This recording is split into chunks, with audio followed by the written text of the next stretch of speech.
A former Brooklyn DA may soon be heading to court, but this time he won't be there doing the prosecuting. Charles Hynes could be facing federal larceny charges. Authorities say he's accused of using money seized in drug deals to pay for his failed re-election campaign. The report says he bagged more than $1 million.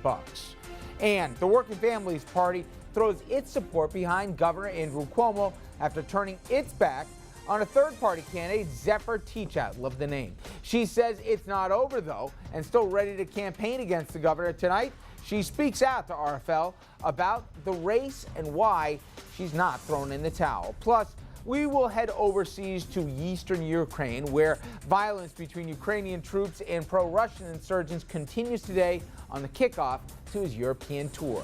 President Obama had another warning for Russian President Vladimir Putin. Good evening, everyone, and welcome to RFL. I'm Richard French. Thank you so much for joining us. As you can tell, more than a little bit here to do in the next 60 minutes, so let's get right to it. Former Brooklyn DA could be looking at real serious charges, felony larceny charges, in fact, because of a recent investigation. Charles Hynes, an institution in Brooklyn, accused of stealing more than $1 million seized out of all things, drug deals. And where'd the money go? Allegedly to pay for a political PR campaign, allegedly paying more than $200,000. The Department investigations report obtained by the Times shows Hynes may have violated a number of city charter rules in the process. The investigation also included the review of thousands of emails.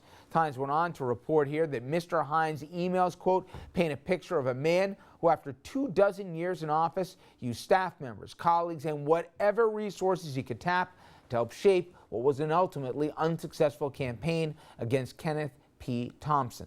Now, State Supreme Court Justice Barry Kamens, who oversees New York City's criminal courts, he has been relieved of all administrative duties. Justice Kamens is accused of violating the Judicial Code of Ethics by advising Hynes on his campaign and even offering legal advice. Well, tonight, our own Dominic Carter, political journalist, he has been following the story, and he joins us now with more. Dom?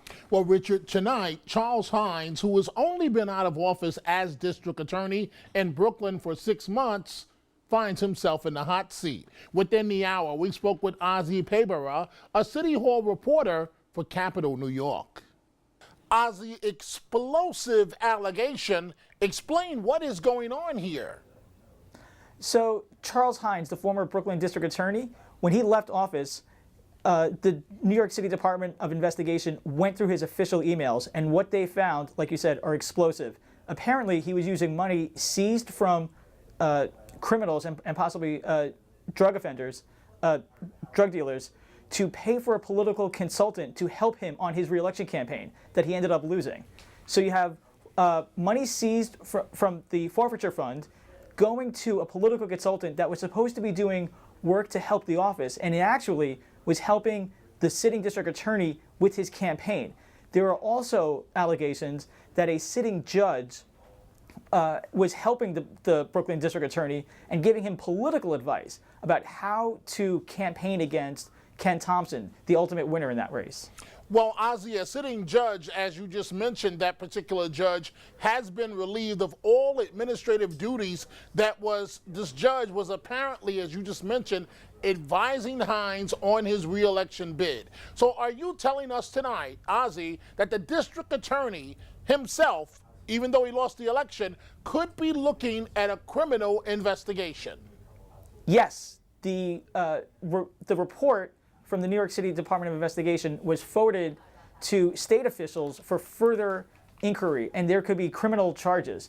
Now, we've seen in New York, unfortunately, a number of times where people that make the law are accused of breaking the law. This is one of the rare times where one of the people who's accused of breaking the law is a person charged with enforcing the law. The district attorney knows better than anyone else what you're allowed to do and what you're not allowed to do. And what's sort of stunning is that a person in that position knows all of the investigative tools, knows exactly how the Department of Investigation and how the New York Police Department and how every other investigative entity, how they track official email, how they're able to seize this kind of information. And the fact that someone who had been there for so long and knew so much could be allegedly this careless in what they were doing is quite stunning. Ozzy, money seized in drug raids. Let's talk about that for a second. Drug busts from drug dealers. Are district attorneys the only ones with discretion over such money? It's a little bit unclear. The New York Police Department doesn't readily talk about this type of revenue stream, and city officials have not looked into the matter. There's been very little written about this. There was some press attention given to it on the national level, and one particular website, I believe it was Gothamist, who had followed up and written some local stories about it. But there really has not been any kind of inquiry or hearing or really complete accounting about what happens with this money. It's supposed to be used to fund law enforcement efforts. Basically, the idea is if your operation receives money or is able to stop a drug bust, they're then given that money to use to further enhance their ability to prevent other crimes. And it's a way for taxpayers not to bear the burden to fight a very costly and very long war, the war on drugs. But apparently, if these allegations against Joe Hynes are true, it's being misused. Mr. Hynes was not just a regular DA. As you know, Ozzy, the special prosecutor in the Howard Beach case, made international headlines at a time when the city was very polarized and many thought the city was about to explode. He got the convictions for the most part in that Howard Beach case, and as a result, a network movie was made about his life. Does this allegation change the legacy of Mr. Hynes? It gives him possibly a very sad and tragic bookend to what had been a laudable career. When he was campaigning, you saw a man who was very proud of what he was able to do. Brooklyn and the rest of New York City is just such a different place from when he first took over that it's almost hard to remember if you didn't grow up here, if you didn't see it firsthand like you and I did, the kind of tension that was palpable in the streets. And now, if you look at Brooklyn, you look at Howard Beach, these are places that are far better off than where they were about 20 years ago. So the fact that one of the people who was so instrumental in helping turn that city around has left office with this kind of cloud over his head and possibly heading to jail himself, it's stunning, and it's something that can never be erased from his legacy if the allegations are sustained. Ozzy, I want to close where we started because it's mind-blowing when you think about this. A sitting district attorney, someone who has such a tremendous legacy, is accused of using funds seized from drug dealers to pay for his political consultant on his re-election campaign. Do I have it right? That's the allegation. That's the allegation. Wow.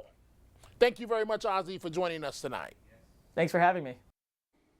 So far, the former district attorney, Charles Hynes, has not commented on this explosive allegation, Richard.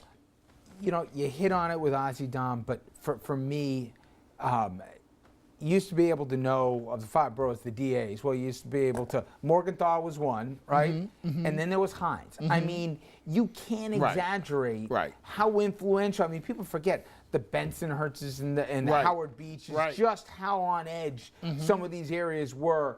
I mean, we were thinking this was a statewide guy for a while. He was a giant in New York prosecutorial circles. He was a giant. No one believed that he would ever lose re-election. This upstart, Ken Thompson, came along. A number of African-American candidates had tried previously to Mr. Thompson.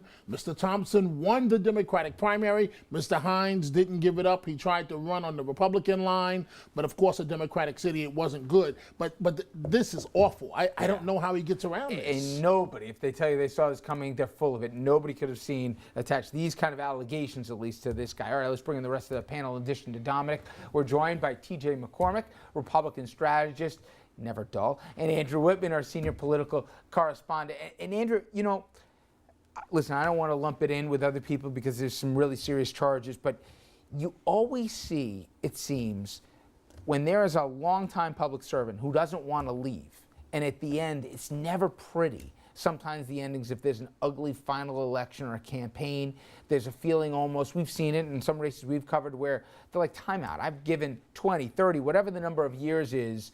I go out on my terms, but it doesn't work that way in politics. And it leads sometimes to some desperate actions, in this case, potentially criminal. It's almost like the boxer who fights one fight too many. You know, you begin to wonder if maybe Hynes should have seen the writing on the wall and just bowed out gracefully. My question when I was hearing the report and watching the interview is, had he ever done this before? Had Hynes ever done this in a previous campaign? Or was he just so scared of the challenge that he was facing in Thompson this go round that he went to extraordinary lengths? The insider stuff, the stuff where he's getting advice from other members of the bar and perhaps illegally or in violation of the ethics rules.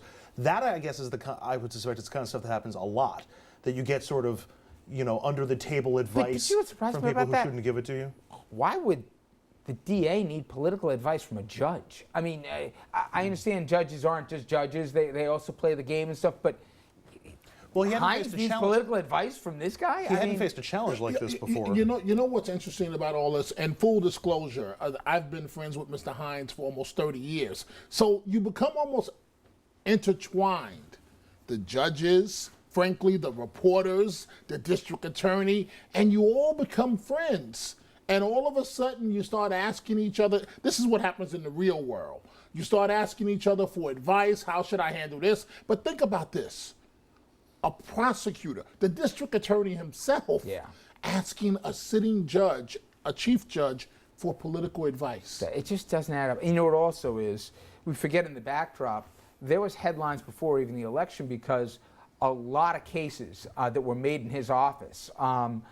Already a couple, as I understand it, Dominic, have been kicked here because either you had a shady detective allegedly or some cases that there was either entrapment or, interrogations that weren't by the book, whatever the case was. But there's a whole bunch of open cases that are being reopened, I should say, right now. Richard, they got convictions you on. hit it on the head.